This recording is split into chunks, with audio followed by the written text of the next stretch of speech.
سؤال عشان تقمصت. بوش خش خلي بالك. سي السيد ماله ابرام.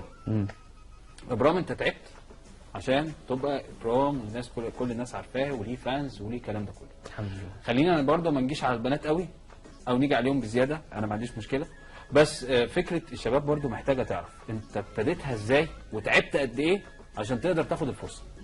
حلو ده. دخلنا في موضوع تاني خالص. لا انا ضيقت عينيا وعملت يمين للشمال. الموضوع عايز شيلي كده يا ابراهيم فاهم، وارجع لي بقى برحله صعود. يا عم دي كلها 3-4 سنين.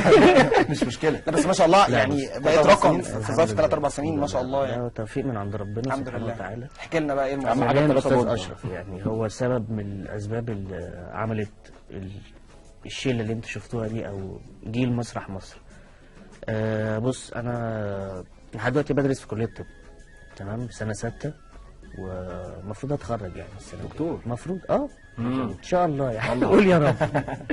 فما دخلت الكليه، بص انا ما بحبش اقعد، ما بحبش القعده، دايما تلاقيني بفرق كده، لازم بتسعى دايما بجرب بشوف ايه جديد ممكن اخش فيه. صح. لما حاجه جت في دماغي لازم اكملها لحد الاخر، اشوف الدنيا ماشيه ازاي يعني. ف جوه انا اتعرفت على بشوي اللي في مسرح مصر معايا، اللي هو ايوه طبعا كده. ما تفكرك بيه. في ناس بتفتكرني بشوي وبيقولوا له هو يا حامد لا والله بيحصل الناس شيفت في بتتلخبط. الاسماء غريب جدا. فبشوي اصلا بيمثل من زمان قوي. عشان احنا بقينا اصحاب وكده، فقال لي انا بمثل وبتاع ومش عارف ايه. قلت له طب ايه الكلام يعني، ايه الدنيا تاخدنا مثل عشان معاك. نشتغلها سوا. فقعد يتريق عليها ما بتعرفش تمثل. قلت له بس جربني كده ونشوف. قال لي خلاص انا اعرف المخرج بتاع مسرح الكليه عندنا وهعرفك عليه بقى يا عم وبتاع مش عارف ايه. فدي بالنسبه لي جميله. لا جميله في جامده. الصندوق. جميله جامده جدا. ده انا ابقى في حته تانية. فعرفني عليه، طلعنا المفروض فريق المسرح يعني. لقينا في 3 قاعدين، المخرج ومعاه 2 ممثلين، اسمه احمد عصمت بس دول اللي عملوا لك تيست. فكنت انا مفيش تيست، ما حصلش الكلام ده. بقول لك كانوا 2 قاعدين بينشوا.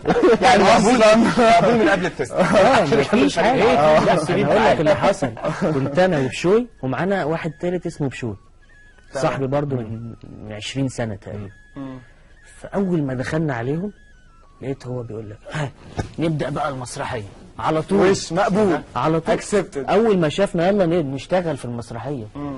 فانا واحده واحده بس على الاقل مفيش خد اقرا خد اقرا خد اقرا.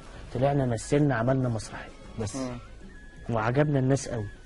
انا اصلا يعني عمري ما هنسى اول مره اطلع فيها على المسرح يعني. رهبة المسرح. لا احساس بشع. كنت هموت اخش الحمام مش قادر. والله ما بهزر. ايوه يعني كنت واقف انا ساعتها كنت عامل عسكري وبقول جملتين، فالمفروض الستاره بتفتح انا اول واحد هتكلم، فانا واقف مش على بعض عمال اعمل كده اهو توتر بقى. والستاره فتحت يا عم اتكلم وانا ده بجد. خد اهم. عايز اخش الحمام مش قادر. بص اول ما اتكلمت نسيت الدنيا بقى يعني. بقيت مركز في دوري، فوكس على اللي انت بتعمله. وكل الدنيا حواليا عارف تحسها اوت اوف فوكس كده. انت مش شايف حاجه، انت مركز. انا هسمع الكلمه الفلانيه فهقول الرد الفلاني وماليش دعوه. والحمد لله الناس عجبها المسرحيه. طب لو جالك دلوقتي مشهد في فيلم مع بشوي بس هو مشهد المشهد هتعمل ايه؟ هعمله. هتعمله؟ ده كان في فيلم. بص هقول لك على حاجه. يعني ابرام دلوقتي غير ابرام ساعتها. تمام. ولا انت الصاحب الجدع والرجوله وهتقف جنب صاحبك حتى لو في مشهد؟ لا بص الجدعنه في الحياه حلوه، صح؟ في الشغل لا. سامع بشوي؟ لا انا اقول لك على حاجه. بص انا مش بقيسها دايما بالمساحه يعني. حتى لما كنا في الجامعه انا كنت يعني اقدر اعمل اي حاجه انا عايزها. كان بيبقى دوري مثلا حاجه كده، مونولوجات بقى وكلام وكيف يحدث مش عارف ايه، وهترتجل براحتك اول ما يبقى الكلام كتير وهقول والناس معايا مفيش مشكله، اصحابي بقى واهلي وولاد خالتي وولاد عمتي، فلو قلت يا بلح كله هيسقف. انت صاحب الجدع.